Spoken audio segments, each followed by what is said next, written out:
Vigilance ਵਿਭਾਗ ਨੇ ਪੂਰਬੀ ਦਿੱਲੀ ਦੇ ਲక్ష్ਮੀ ਨਗਰ ਥਾਣੇ ਦੇ ਐਸਆਈ ਨੂੰ 10000 ਰੁਪਏ ਦੀ ਰਿਸ਼ਵਤ ਲੈਂਦਿਆਂ ਰੰਗੇ ਹੱਥੀਂ ਕਾਬੂ ਕਰ ਲਿਆ। ਵਪਾਰੀ ਨਾਲ ਧੋਖਾਧੜੀ ਕਰਨ ਲਈ 10000 ਰੁਪਏ ਰਿਸ਼ਵਤ ਮੰਗੀ ਸੀ। ਪੂਰਬੀ ਦਿੱਲੀ ਦੇ ਲక్ష్ਮੀ ਨਗਰ ਥਾਣੇ ਦੇ ਇੱਕ ਐਸਆਈ ਨੂੰ ਵਿਜੀਲੈਂਸ ਵਿਭਾਗ ਨੇ ਕਾਬੂ ਕੀਤਾ। 10000 ਰਿਸ਼ਵਤ ਲੈਂਦਿਆਂ ਕਾਬੂ ਕਰ ਲਿਆ। ਸ਼ਿਕਾਇਤਕਰਤਾ ਅਨੁਸਾਰ ਬੰਗਲਾਦੇਸ਼ ਵਿੱਚ ਵਪਾਰ ਕਰਦੇ ਹੋਏ 32 ਲੱਖ ਰੁਪਏ ਦੀ ਠੱਗੀ ਮਾਰੀ ਗਈ ਸੀ, ਜਿਸ ਬਾਰੇ ਪੀੜਤ ਨੇ ਲక్ష్ਮੀ ਨਗਰ ਵਿੱਚ ਸ਼ਿਕਾਇਤ ਕੀਤੀ।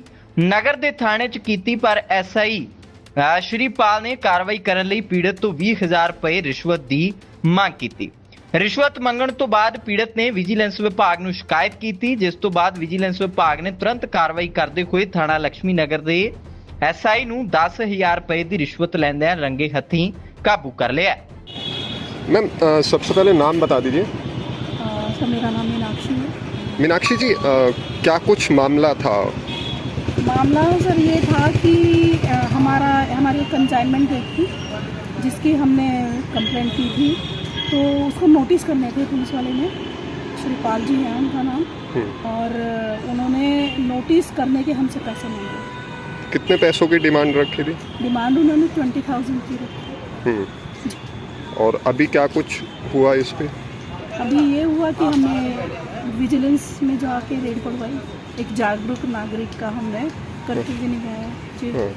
और अभी डीसीपी भी आ रखी है यहाँ पे, क्या कुछ चल रहा है अंदर? हाँ, बस वो उसको अरेस्ट किया हुआ है, उससे रेड हैंडेड पकड़ा गया, तो उसके जो सिग्नेचर वगैरह ड्रेस वगैरह वो ले गए। तो ये मामला जो है ये पुराना है और उसमें ये करना था इसको काम? हाँ जी, मतलब बहुत पुराना नहीं, 2-2.5 महीने पुराना। 2-2.5 महीने पुराना। हाँ जी। और कितने पैसे देते हुए पकड़ा गया है ये? हमने उसको 10,000 दिए थे। ठीक है, तो विजिलेंस की टीम आपके साथ ही थी उसमें? विजिलेंस की टीम हमारे साथ आई। तो अभी कार्रवाई चल रही है? जी, कार्रवाई चल रही है। डीसीपी से कोई बात हुई आपकी जो अंदर बैठी? डीसीपी से हमारी अभी कोई बात नहीं है।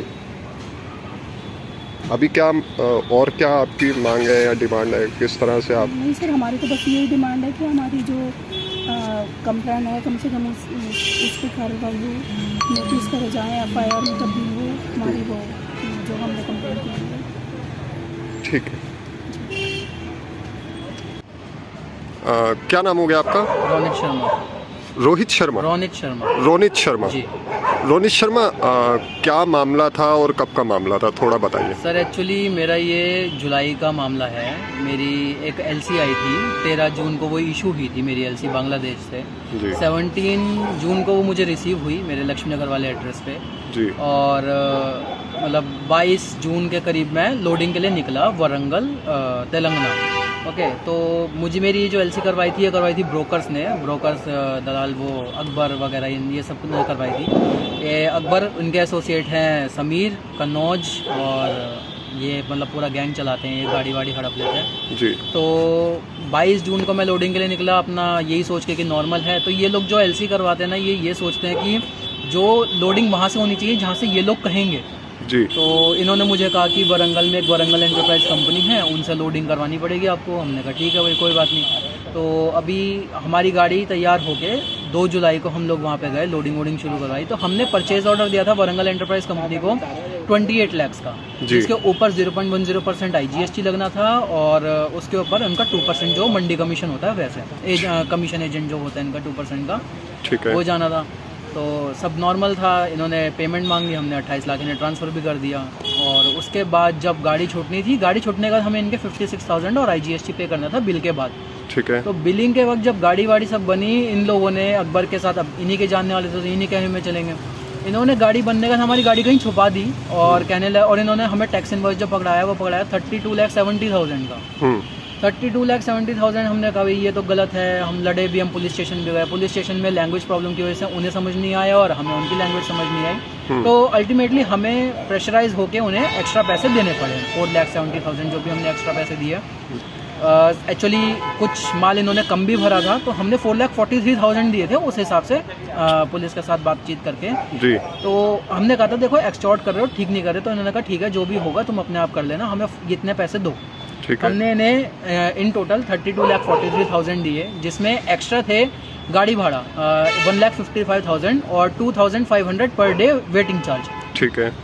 मेरी गाड़ी 10 जुलाई की रात को कह सकते हैं 11 जुलाई की मॉर्निंग में 2-2:30 बजे गोजाडंगा बॉर्डर वेस्ट बंगाल पहुंची।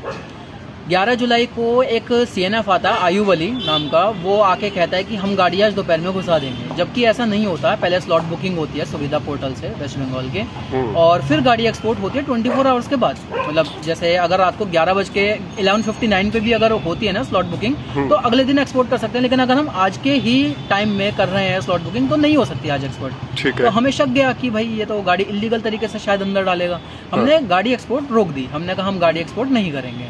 ठीक है। 2 से 3 दिन के बाद हमारा एक जानने वाला है गौतम मंडल, वेस्ट बंगाल का ही हमारा अच्छा जानने वाला है, उसने हमें वहाँ के CNF से, बांग्लादेश के CNF से, कस्टम एंड फ्रेट फॉरवर्डर से हमें एक डॉक्यूमेंट लेके दिया जो कि स्टैंडर्ड बैंक लिमिटेड ने, बांग्लादेश के स्टैंडर्ड बैंक लिमिटेड ने भेजा हुआ था इंपोर्टर को कि अपनी कस्टम ड्यूटी पे करो, उसी सेम LC नंबर पे जो हमारे पास आई हुई थी, जिसकी गाड़ी एक्सपोर्ट नहीं हुई थी।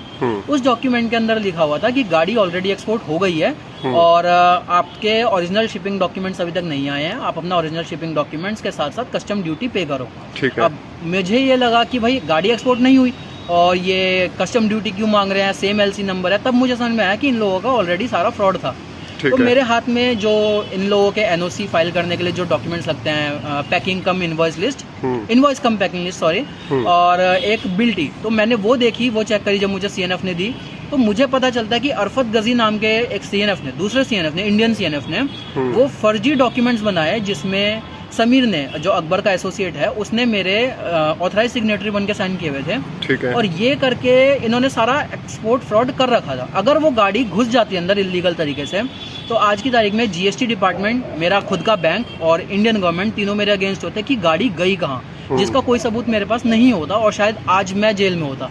अब इसी चीज़ की कंप्लेंट मैं कर रहा हूँ तो ये लोग मेरी बात नहीं सुन रहे। मैंने जब ये सब मेरे साथ होता है, एक 19 जुलाई को मैंने DCP में और CP कमिश्नरेट ऑफ पुलिस में ये सब मेल भेजी थी अपनी, तो उसका भी कोई रिप्लाई नहीं है आज तक भी। ये 420 की मेरी FIR ही दर्ज नहीं कर रहे हैं। और जो वरंगल एंटरप्राइज में जो 4,43,000 का एक्सटॉर्शन मेरे साथ हुआ था, मैंने उसकी भी कंप्लेंट दी, उसके ऊपर भी कोई एक्शन नहीं लिया गया।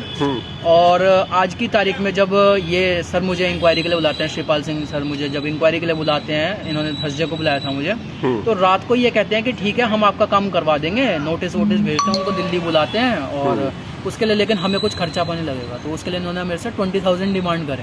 ठीक है। तो मैंने सोचा कि मैं हायर लेवल पे बात करूंगा कि ऐसे कैसे ये वो मांग रहे हैं, ब्राइब मांग रहे हैं, तो गलत है। तो क्योंकि मैंने इन्हें बोला भी सर हम ऑलरेडी वहाँ से एक्सटॉर्ट होकर आए हैं, हम ऑलरेडी परेशान हैं, हमारा 20 लाख ऐसे इतना सारा लॉस गया, आप अभी ऐसे मत लो, अगर हमें ही इन फ्यूचर मिल जाता है हम अपनी खुशी से दे देंगे। इन्होंने कहा नहीं नहीं, हमें भी तो गाड़ी चलाने के लिए कुछ तेल चलेगा ना, तो वो तो हमें चाहिए। तो मैं तब मुझे लगा कि मुझे एंटी करप्शन डिपार्टमेंट में जाना चाहिए। मैं पहले पुरानी दिल्ली में जो एंटी करप्शन डिपार्टमेंट है वहाँ गया, उन्होंने मुझे बताया कि यहाँ पे नहीं होता, विजिलेंस डिपार्टमेंट में जाओ। फिर विजिलेंस डिपार्टमेंट में मैंने आज जाके कंप्लेंट करी, सैटरडे को तो क्लोज रहता है। ठीक है। और मैं चाहता था कि पहले SHO सर से कंप्लेंट करूं या फिर कहीं और कंप्लेंट करूं, बट मेरी ऑलरेडी इस थाने में मेरे पड़ोसियों ने हमारे साथ कुछ हाथापाई करी थी। मेरी मदर के साथ कुछ हैरेसमेंट वगैरह, सेक्सुअल हैरेसमेंट, उस टाइप का जो टचिंग वगैरह होता है उस टाइप का करके निकल। ठीक है। आज आपने विजिलेंस के अंदर इसकी शिकायत करी, SI जो है ये इनकी शिकायत करी, फिर विजिलेंस ने क्या कुछ करा, किस तरह से काम करा इसके ऊपर? सर उन्होंने काफ़ी अच्छे से ट्रीट किया और उन्होंने काफ़ी क्विक एक्शन लिया। आज उन्होंने मुझे कहा था कि तुम जाओ और मतलब जो भी इनका प्रोसीजर रहता है, और अब वो अरेस्ट हैं और अब मैं थोड़ा सेफ फील कर रहा हूँ और मुझे लगता है कि मेरी कंप्लेंट पर कुछ एक्शन होगा। बट लक्ष्मीनगर थाने में मैं ये बात कहना चाहूँगा कि कोई भी कुछ काम नहीं करता, कोई भी कंप्लेंट आए, कुछ भी आए, या तो ये दूसरी पार्टी से पैसे खा लेते हैं या फिर ये इसी पार्टी से जो कंप्लेंट कर रही है। कितने पैसे पकड़े आज इसके पास से SI क्या? 10,000। मुझसे 20 मांगे थे बट मैंने 10,000 ही दिए। 10,000 दिए। और अभी गिरफ्त में है? जी अभी गिरफ्त में। क्या कुछ चल रहा है आगे इसके ऊपर अब? सर अभी तो मैं कुछ कह नहीं सकता, अभी तो वो गिरफ्त में है और मैं भी रुका ही हुआ हूँ, कार्रवाई तो चल ही रही है। कार्रवाई चल रही है।